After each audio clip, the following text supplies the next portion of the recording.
Warahmatullahi wabarakatuh. Innalhamdulillah nahmaduhu wa nasta'inuhu wa nastaghfiruh wa na'udzu billahi min shururi anfusina wa min sayyiati a'malina.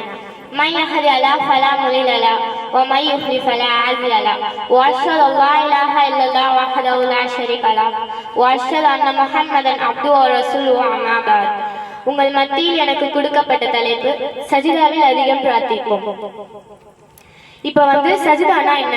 அல்லாஹ் கிட்ட நம்ம நேரடியா பேசக்கூடிய ஒரு இடம், நம்ம மனசு விட்டு பேசக்கூடிய இடம். ஆனா நம்ம எல்லாரும் அப்படி பண்றோமா?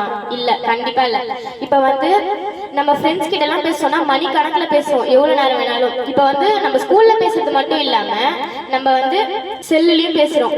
ஆனா நம்ம அல்லாஹ் கிட்ட அந்த மாதிரி பேசுறோமா? இல்ல. நம்ம தொழுகையை அலட்சியப்படுத்துறோம். இப்ப நம்ம தொழுதுனா கூட வீழ்ந்து ஏஞ்சிடுறோம். ஆனா யாருமே ஒழுங்கா தொழுறது இல்லை. அப்படியே தொழுதாலும் ஒழுங்கா துவா செய்யறது இல்லை.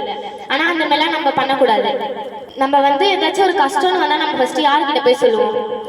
ஃப்ரெண்ட்ஸ் கிட்ட எல்லாம் பேரண்ட்ஸ் கிட்ட சொல்லுவோம். ஆனா அவங்க கிட்ட எல்லாம் சொல்றதை விட நம்ம அல்லாஹ் கிட்ட சொன்னா அல்லாஹ் நம்மளுக்கு லேசாக்குவான். இப்ப நம்ம இவங்க ரெண்டு பேர்கிட்டயும் சொல்ல முடியாத கஷ்டத்தை நமக்குள்ளேயே புளிங்கி வச்சுக்கிறதுனால இப்ப ஷைத்தான் அந்த நேரத்தில் தூண்டுவான், ஏதாச்சும் பண்ணிக்கோ, தவறான இது.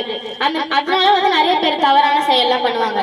அந்த மாதிரிலாம் பண்ணக்கூடாது. அந்த டைம்ல நம்ம அந்த சஜிதா தொழுது சஜிதா செஞ்சு துவா கேட்டோம்னா அல்லாஹ் அதை கண்டிப்பா நிறைவேற்றுவான். நம்ம அதிகமான பேர் சஜிதாவில் அதிகமா ஒழுங்காவே துவா செய்யறது இல்லை. இப்ப ஒரு சஹாபி சொல்றாங்க, ரசூல்லா சஜிதா செஞ்சாங்கன்னா நீண்ட நேரம் செய்வாங்க. எப்படின்னா அவங்க மறந்துட்டாங்களோ அப்படின்ற அளவுக்கு ரொம்ப நீண்ட நேரம் செய்வாங்களாம்.